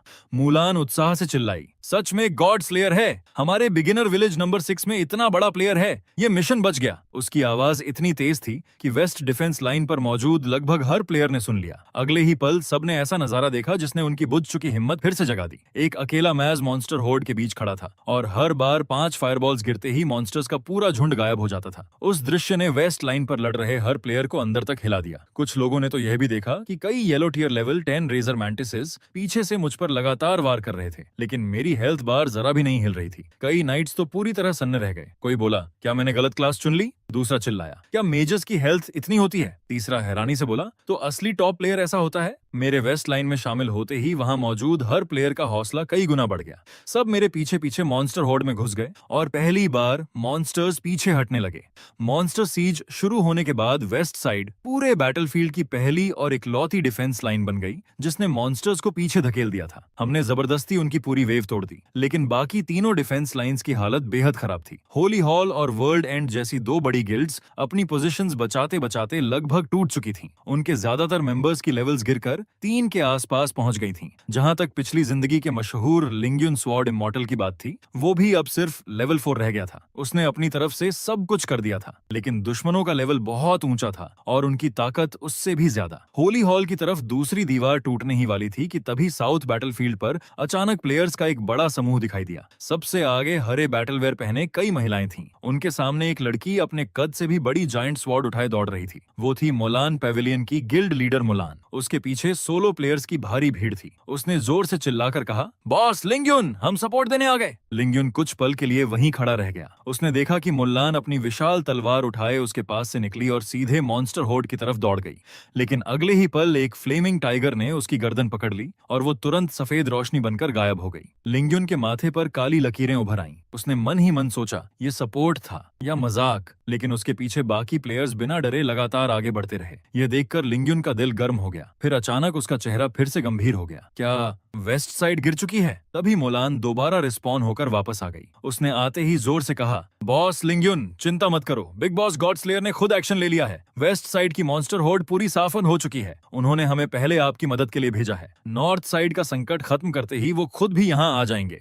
लिंग्युन का चेहरा ऐसा हो गया था जैसे उसने अपनी जिंदगी की सबसे बेतुकी बात सुन ली हो। उसने अविश्वास से कहा, लेवल 9 और लेवल 10 वाली मॉन्स्टर सीज वेव साफो हो गई? करीब 1,50,000 हाई लेवल मॉन्स्टर्स थे और तुम कह रही हो कि एक अकेले इंसान ने सब खत्म कर दिए? मेरी होली हॉल तो पूरी टूट चुकी है। मैं खुद 3 लेवल्स गिर चुका हूँ। वो मॉन्स्टर्स कितने खतरनाक हैं मैं अपनी आंखों से देख चुका हूँ और तुम कह रही हो कि किसी ने उन्हें ऐसे ही साफ कर दिया? क्या तुम्हें लगता है मेरे दिमाग में सिर्फ तलवारें ही भरी हैं? मोलान ने बिना बहस किए बस इतना कहा, बॉस लिंग्युन, रैंकिंग्स देख लीजिए, सब समझ में आ जाएगा। इतना कहकर उसने उसकी तरफ ध्यान देना ही छोड़ दिया। उसे पूरा विश्वास था कि अगर वो लोग किसी तरह अपनी जान देकर भी लाइन रोके रखें और गॉड स्लेयर के आने तक टिक जाएं, तो मॉन्स्टर सीज मिशन जरूर पूरा होगा। लिंग्युन ने देखा कि उसकी विशाल तलवार उसके चेहरे के इतना पास से निकली कि उसके सफेद बाल की एक लट कटते कटते बची। वो कुछ पल के लिए बिल्कुल चुप रह गया। उसने मन ही मन सोचा, ये लड़की सच में बहुत पागल है। लगता है इसके दिमाग में रोमांच के अलावा कुछ है ही नहीं। फिर भी दिल में शक लिए उसने रैंकिंग बोर्ड खोल लिया। अगले ही पल वो वहीं जम गया। फर्स्ट प्लेस गॉड स्लेयर, किल काउंट 88,954। सेकंड प्लेस लिंग्युन, किल काउंट 2,602। मैंने नहीं, उसने फिर से संख्या देखी, 88,000 से ज्यादा किल्स, वो भी अकेले। ये तो पूरे बिगिनर विलेज के सभी प्लेयर्स की कंबाइंड किल्स से भी ज्यादा था। ये आखिर कैसे संभव था? कुछ ही देर बाद होली हॉल के मेंबर्स ने पहली बार अपने हमेशा गंभीर और भावहीन लीडर लिंग्युन के चेहरे पर लगभग पागलों जैसी मुस्कान देखी। उसने जोर से चिल्लाया, मेरी किस्मत मेरी है, हेवन की नहीं। अब हमारे पास उम्मीद है। इतना कहकर वो वहीं मरा, सफेद रोशनी में बदला और कुछ ही पल बाद रिस्पॉन्स स्प्रिंग से वापस दौड़ता हुआ आया। लौटते समय भी वो वही नारा लगातार चिल्ला रहा था। उधर नॉर्थ डिफेंस लाइन पर तीसरी दीवार टूटने की कगार पर पहुंच चुकी थी और इस पूरे संकट की सबसे बड़ी वजह थी थीव्स गिल्ड। दूसरी वेव शुरू होते ही थीव्स गिल्ड के सारे टॉप लेवल 7 थीव्स स्टेल्थ में गायब हो गए थे। उन्होंने शहर की रक्षा में हिस्सा ही नहीं लिया। पीछे सिर्फ अनएफिलिएटेड प्लेयर्स और होली हॉल के कुछ दर्जन मेंबर्स रह गए थे जो मदद के लिए आए थे। नॉर्थ लाइन अब तक सिर्फ इसलिए बची हुई थी क्योंकि वहां मौजूद हर प्लेयर अपनी जान देकर लेवल पर लेवल खोकर किसी तरह उसे रोके हुए था। फिर से मरने के बाद बियर्डी अब सिर्फ लेवल 1 पर रह गया था। उसने गहरी सांस लेकर कहा, खत्म, सब खत्म, मिशन फेल होने वाला है। रिस्पॉन्स स्प्रिंग के आसपास बार बार रिवाइव होते प्लेयर्स को देखकर उसके दिल में गहरी बेबसी भर गई। वहीं दूसरी तरफ नॉर्थ के सेफ जोन में थीव्स गिल्ड के 100 से भी ज्यादा मेंबर्स आराम से खड़े थे। सब अभी भी लेवल 7 थे। उनमें से कोई एक बार भी नहीं मरा था क्योंकि उन्होंने डिफेंस में हिस्सा ही नहीं लिया था। वो बस दूसरों की मेहनत पर फायदा उठाने का इंतजार कर रहे थे। थीव्स गिल्ड का लीडर तीसरी दीवार को टूटने के करीब देखकर बेहद बदसूरत चेहरे से बोला, बेकार लोगों का झुंड, मॉन्स्टर्स तक नहीं रोक पाए, मिशन गया। लेकिन अगले ही पल कुछ ऐसा हुआ जिसकी वहां मौजूद किसी ने कल्पना तक नहीं की थी। जो तीसरी दीवार अभी गिरने वाली थी उसके सामने मौजूद घना मॉन्स्टर हॉर्ड और चिप अचानक तेजी से गायब होने लगा। दीवार के ऊपर एक मेज खड़ा था, उसका स्टाफ सामने उठा हुआ था और हर बार फायरबॉल्स की बारिश होती लेवल 10 मॉन्स्टर्स का पूरा झुंड आंखों के सामने गायब हो जाता। कुछ ही पलों में टूटती हुई डिफेंस लाइन पूरी तरह संभल गई। दीवार पर खड़े सभी प्लेयर्स मुझे खाली निगाहों से देखते रह गए। उनके दिमाग में बस एक ही सवाल था, क्या ये सच में मेज है? बियर्डी का मुंह इतना खुल गया कि मानो उसकी ठुड्डी ही गिर जाएगी। वो मुझे ऐसे घूर रहा था जैसे उसकी आत्मा पर किसी ने क्रिटिकल हिट मार दिया हो।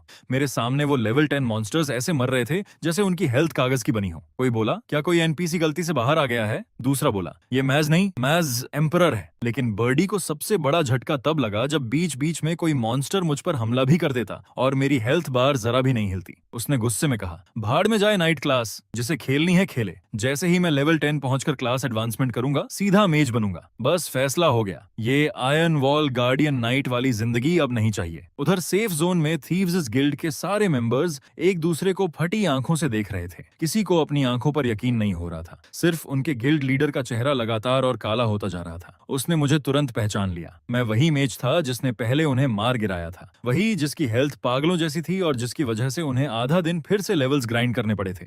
लेकिन अब जब उसने मुझे लेवल 10 मॉन्स्टर्स को सब्जी काटने की तरह खत्म करते देखा तो उसका चेहरा और भी बदसूरत हो गया। वो मन ही मन सोचने लगा, हम इससे लड़ेंगे कैसे? पहले उसका इरादा था कि पूरे गिल्ड को इकट्ठा करके किसी मौके पर मुझसे बदला लेगा, लेकिन अब वो खुद समझ चुका था कि ये सिर्फ सपना है। मैं लेवल 10 मॉन्स्टर्स को घास की तरह काट रहा था और वो लोग अभी सिर्फ लेवल 7 थे। अगर उन्होंने सीधे मुझ पर हमला किया तो मरने के बाद अपने खोए हुए लेवल्स वापस पाने में ही न जाने कितना समय लग जाएगा।